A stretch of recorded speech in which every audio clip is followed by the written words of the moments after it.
Little Heart Team. I am not a criminal, and I am not a police officer. I'm just a layman who likes to eat meatballs.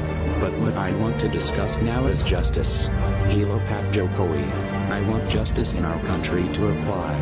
You indeed overcome poverty, but all you care for is poor people in big cities, while we who live in the village get nothing. Work now is very difficult.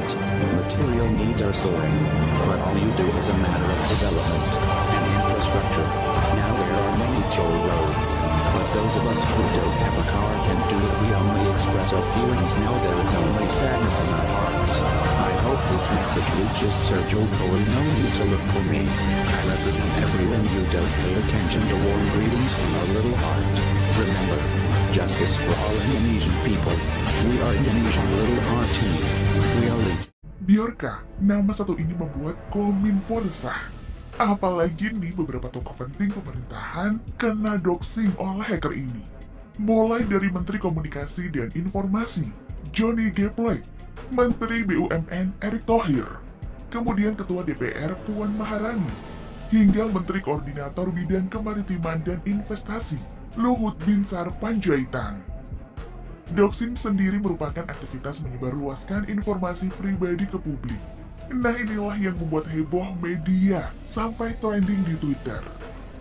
Pemerintah sampai presiden pun sepertinya lagi sakit kepala gara-gara ulah hacker Biorka. Cuitan dan kemunculannya memberikan banyak teka-teki dan misteri. Hacker sendiri adalah orang yang mampu menerobos sistem keamanan komputer dan jaringan. Biasanya hacker melakukan pembobolan jaringan untuk menguji skill serta keamanan web situs. Selain Biorka yang sedang disasar saat ini, ternyata masih ada lagi nih beberapa hacker yang pernah dan tak kalah mencuri perhatian dunia. Mimin telah merangkum dalam segmen ini. Tonton sampai habis ya!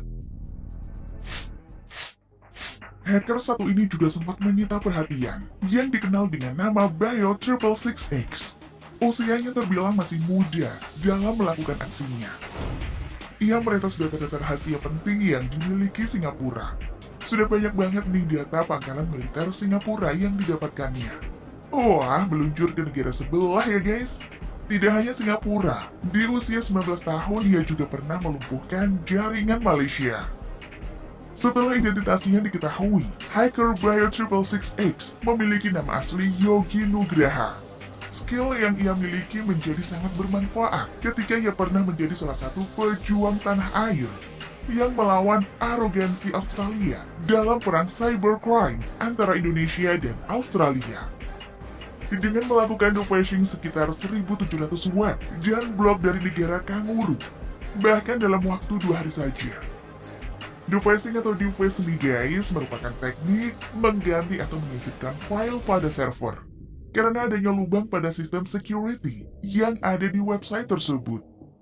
Kemampuan yang ia miliki sudah pasti tidak datang tiba-tiba ya guys, ada proses belajar. Nah si Yogi atau Bio666X ini ternyata belajar dengan cara otodidak, hanya dengan mengandalkan sumber yang ia baca dari Google. Wow, keren juga ya. Selanjutnya ada Jim Giovedi. Kemunculannya pertama kali saat ia memperlihatkan dirinya mampu meretas satelit China. Pria kelahiran 1979 ini juga memberikan pengakuan bahwa ia bisa mengakses dan mengontrol trafik internet di Indonesia. Bahkan ia juga dapat memanipulasi keuangan loh. Wah, berbahaya juga ya. Namun saat ini kemampuan meretasnya ini tidak digunakan pada hal yang merugikan. Ia menjadi salah satu kebanggaan Indonesia karena ia menjalankan perusahaan konsultan jasa sistem keamanan cyber di London. Jasa konsultannya ini menawarkan jasa pengamanan sistem satelit perbankan hingga telekomunikasi guys. Diketahui juga, Jim Giovedi tidak bergabung dengan komunitas peretas. Gaulnya malah sama orang-orang luar. Jauh juga ya. Hal tersebut memberikan dampak positif dan membuatnya menjadi seorang pembicara di forum hacker dunia. Selain ahli dalam dunia hacker, ia juga ternyata seorang DJ handal dan produser musik di salah satu label musik di Sydney, Australia. Kalau yang tadi kita bahas hacker yang tidak merugikan atau disebut juga dengan white hat hacker, yang ini kita akan bahas cracker yang juga viral dan merugikan pada tahun 2020 kemarin. Ia berinisial EDC yang membobol ribuan situs pemerintah, swasta, bahkan di negara lain yaitu Australia, Portugal, Inggris, sampai Amerika. Kerugian akibat kelakuan cracker satu ini mencapai miliaran rupiah. Hasil dari retasannya ini ia gunakan untuk bersenang-senang loh. Pokoknya ini merugikan banget lah guys. Diketahui aksi yang ia lakukan sudah di tahun 2014.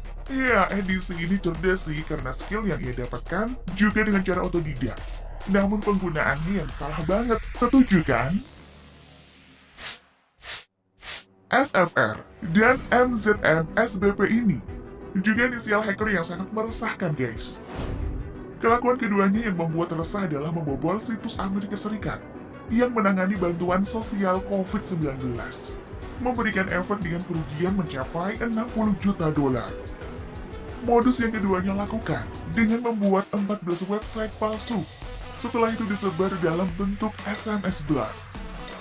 Tindakannya ini membuat keduanya dijatuhi pidana pelanggaran Undang-Undang ITE.